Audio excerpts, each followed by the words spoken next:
সত্যানুসরণ থেকে পাঠ করছি। চলার সংকেত। কোনো প্রকার সংস্কারকেই আবদ্ধ রেখো না। একমাত্র পরম পুরুষের সংস্কার ছাড়া যা কিছু সবই বন্ধন। ঠাকুর এখানে কোনো প্রকার সংস্কারে আবদ্ধ থাকতে বারণ করেছেন।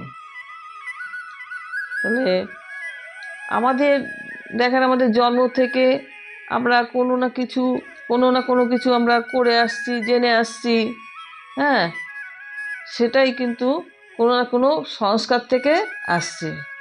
তো সংস্কারটা কি? সংস্কারটা হলো আমাদের সৃষ্টির শুরু থেকে সমস্ত কিছু আমাদের বয়ে নিয়ে আসছে আমাদের মনে, বা আমরা যা চিন্তা ভাবনা যা করে যাচ্ছি সেগুলি কিন্তু আমাদের সংস্কার। তাছাড়া দেখুন না কেন, আমরা যা কিছু করি না কেন,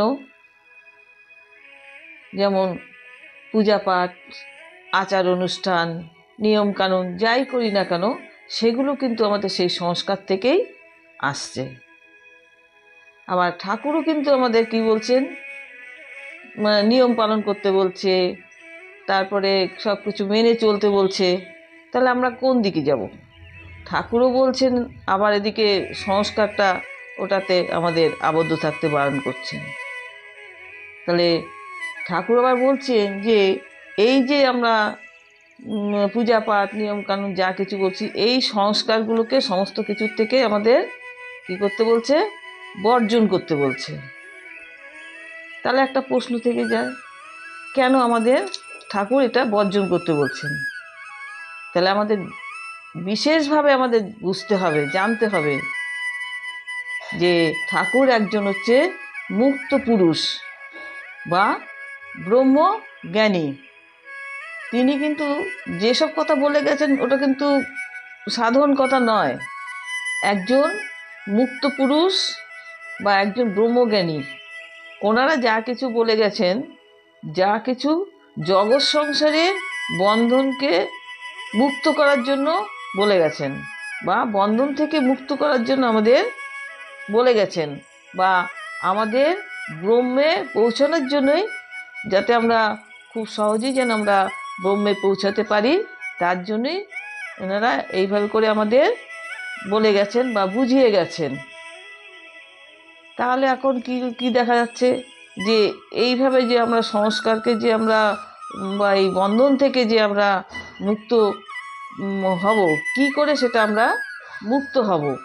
তাই এখানে জেনে রাখা প্রয়োজন, জগৎ সংসারের সমস্ত বন্ধন থেকে মুক্ত করার জন্য আমাদের দুটো পদ্ধতি মেনে চলা অতি প্রয়োজনীয়। এখন দুটো পদ্ধতি কি কি? প্রথমটা হচ্ছে আমরা যেমন আমরা আচার নিষ্ঠা, পূজা পাঠ, এই যে সমস্তগুলো করি, এগুলো কিন্তু আমাদের একবারে নিত্য অভ্যাসের মতো করে করতে হবে। কেন করতে হবে?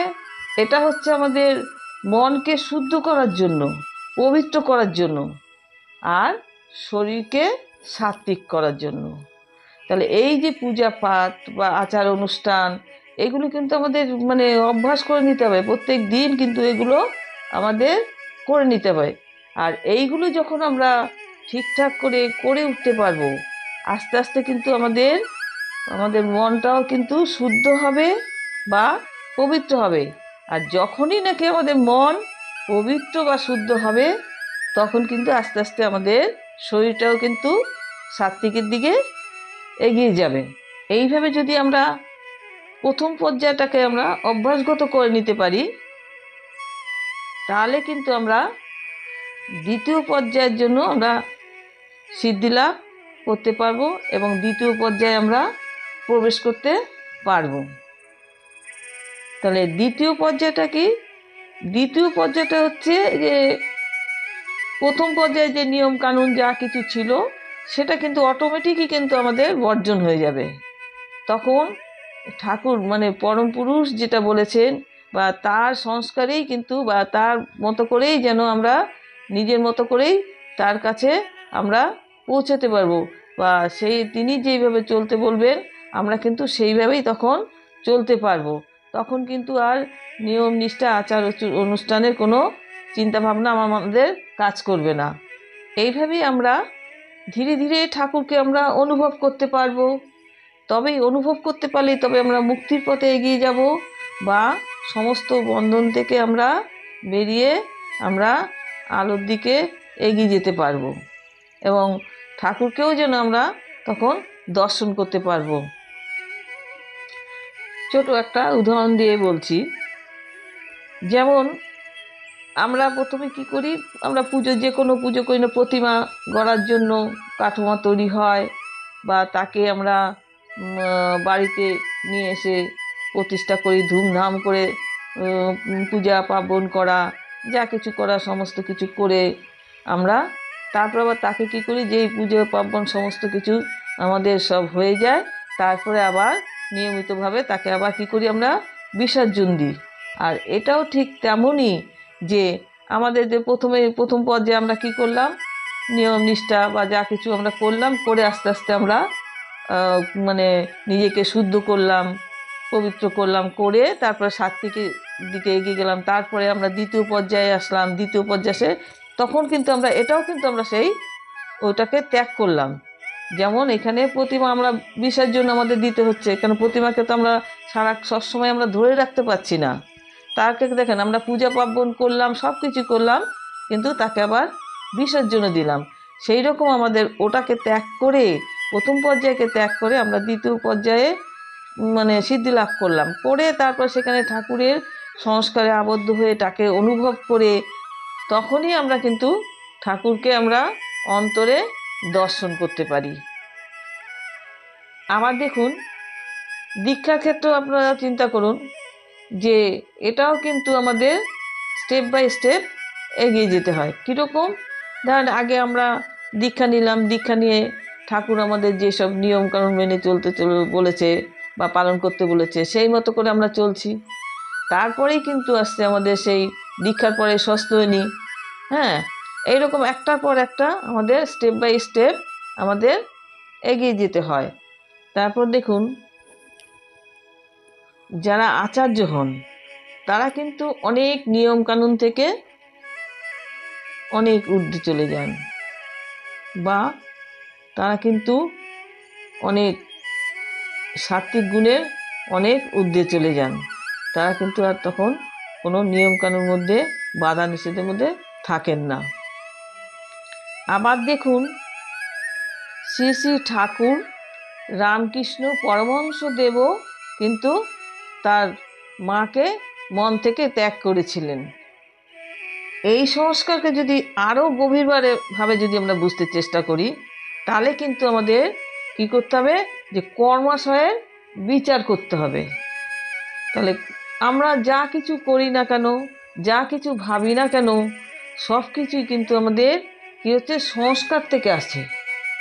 তাহলে এবং কি বহু পূর্ব হ্যাঁ সংস্কার থেকেই কিন্তু এগুলো এসে থাকে।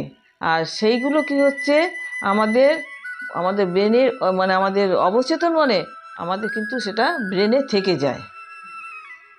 তাহলে কি হচ্ছে, তাহলে এই যে জন্ম, পূর্ব জন্ম বা এই জন্ম, এই সমস্ত জন্মের সংস্কার থেকেই আমাদের এই কর্মাশয়ের সৃষ্টি হয়।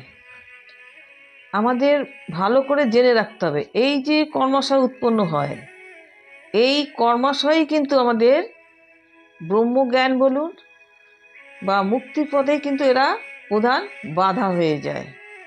তাই যুগ যুগ ধরে সৎ মহাপুরুষগণ আমাদের নানা রকম উপায়ে সংস্কারকেই ক্ষয় করার কথা বলে গেছেন। কোনো মহাপুরুষগণ এই কর্মের মধ্য দিয়ে প্রমাণ করেছেন যে কি করে আমরা এই সংস্কার থেকে বেরিয়ে আসতে পারি। আবার কোনো মহাপুরুষগণ আবার ভক্তির পথ দেখিয়েছেন, যে ভক্তির পথ দিয়েও যেন আমরা সংস্কার থেকে বেরিয়ে আসতে পারি। আবার কোনো মহাপুরুষগণ আবার দেখবেন যে তারা কিন্তু মানে জ্ঞানের পথ দিয়েও আমাদের সংস্কার থেকে বেরিয়ে আসার পথ দেখিয়েছেন, বা তন্ত্রের মাধ্যমেও কিন্তু আমাদের সংস্কার থেকে বেরিয়ে আসার পথ দেখিয়েছেন। এইভাবেই কিন্তু আমাদের নানা মহাপুরুষগণ নানাভাবে আমাদের কিন্তু সংস্কার থেকে বেরিয়ে আসার পথ দেখিয়েছেন। আমাদের পরম ঠাকুর তিনিও কিন্তু প্রেম ভক্তি দ্বারাও কিন্তু আমাদের সংস্কার থেকে বেরিয়ে আসার পথ দেখিয়েছেন। শুধু তাই না, তিনি কিন্তু কর্মের মধ্যেও কিন্তু আমাদের সংস্কার থেকে বেরিয়ে আসার পথ দেখিয়েছেন। কিন্তু আজ দুর্ভাগ্যের বিষয় এই যে আমরা সংস্কারকে মুক্ত করতে গিয়ে আমরা যেন আবার সেই সংস্কারে আচ্ছন্ন হয়ে পড়ছি, আবদ্ধ হয়ে পড়ছি। আজ এখানেই সমাপ্ত করছি। আপনারা ভালো থাকুন, সুখে থাকুন, আনন্দে থাকুন। জয় গুরু। বন্দে পুরুষোত্তমম।